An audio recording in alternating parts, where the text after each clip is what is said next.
Story 1. The Midnight Elevator. It was midnight when the doctor completed his emergency shift, ready to head home. As he approached the elevator, he noticed a female nurse waiting there. They decided to ride the elevator down together, but to their surprise, it didn't stop when it reached the first floor.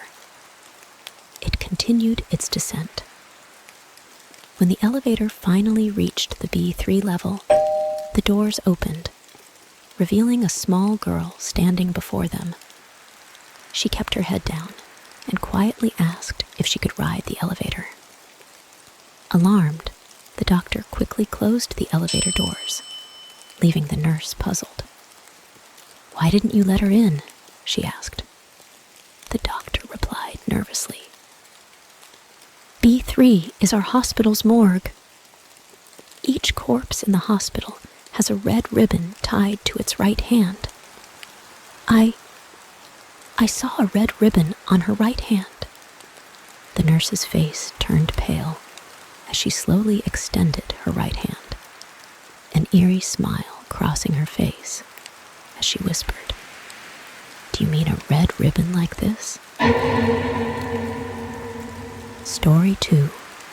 The Haunting Presence. My friend had come from the Philippines to study in Canada, and while in Canada, he shared a small house with his mother. His study desk was placed in the corner of the room next to a window. My friend was a diligent student, but shortly after moving into the house, something strange began to happen. Every time he sat at his desk to study, he felt a gentle tapping on his neck.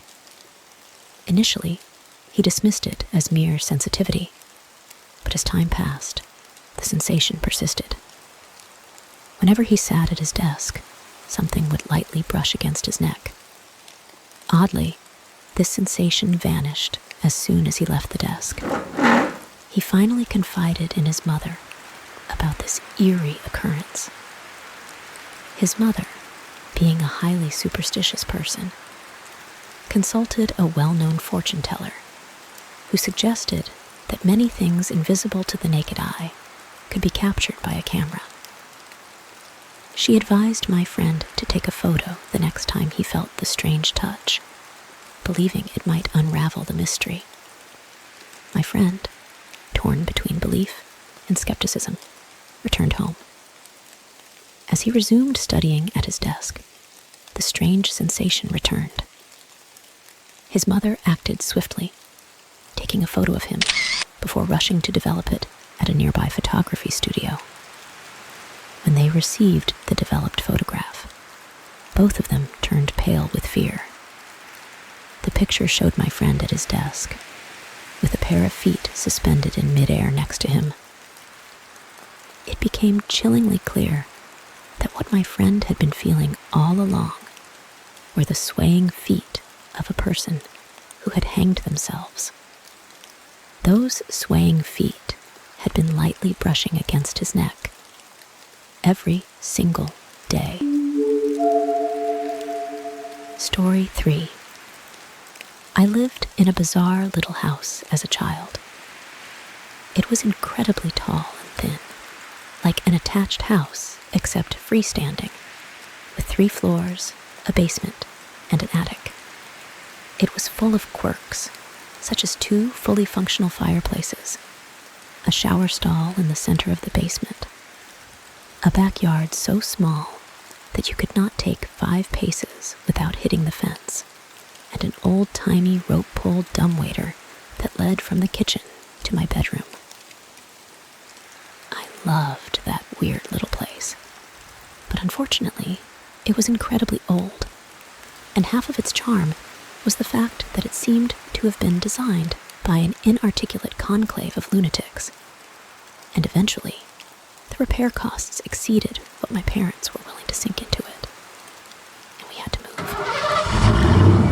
Preparing for the move was a chore.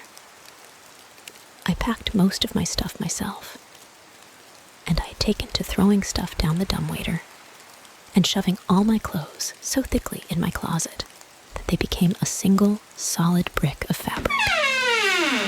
While clearing that closet out, in fact, I came across a feature I hadn't noticed before: an attic entrance in the roof. Being an adventurous kid, I opened her up, stood on the clothes brick, and began my first and last exploration into the topmost part of our weird little house. The first thing I noticed was that it wasn't as dark as it should have been. The place was strung with old red Christmas lights, which still burned with leftover incandescence, and a dozen little cracks and holes peeped down into all the bedrooms below. The second thing I noticed was that the place was set up for habitation. The insulation was plasticed away. There was an old gurney piled with sleeping bags and sheets, and a rusted mint green refrigerator, which still worked when I tested it. The third thing was the bones. There were a lot of bones. I was a kid at the time, with a limited understanding of anatomy, but there were bones of all types heaped into a series of piles around the center of the attic. Small and large, clean and white, from every and any imaginable sort of creature, haphazardly stacked in a half-dozen osseous clumps.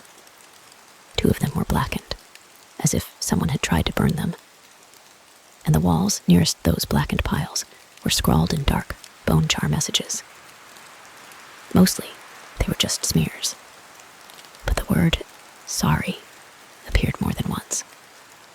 That room had been sitting over my head for 8 years, while I slept. Story 4. I have a fear of spiders because of a hunting trip I took with my dad and family when I was a kid. I don't enjoy shooting things, not an animal rights activist, but I think killing for game or bragging rights and not for food is wasteful and barbaric.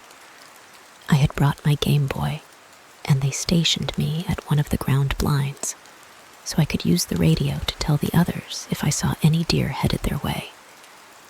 I got bored as shit and got tired of grinding in Pokemon, so I turned off my game and started rifling through my backpack to find another. As I did this, I heard a strange, whooshing sound that sounded very close, but I couldn't find anything.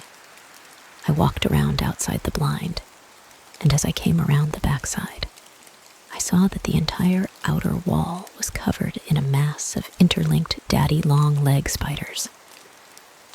I considered running like hell, but I had no idea where the camp was. I had been driven out to the blind.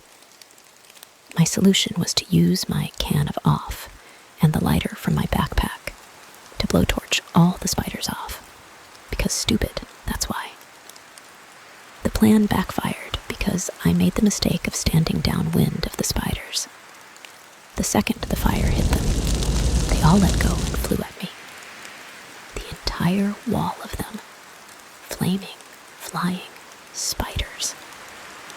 I immediately started screaming and rolling around on the ground. I took off all of my clothes and immediately phoned my dad on the radio and told him to come get me and that we were going home. I have never sworn or cried so profusely in my life.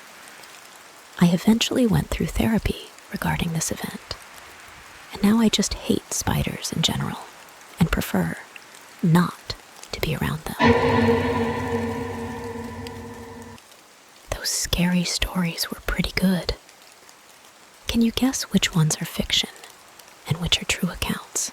Please like and subscribe and let me know in the comments.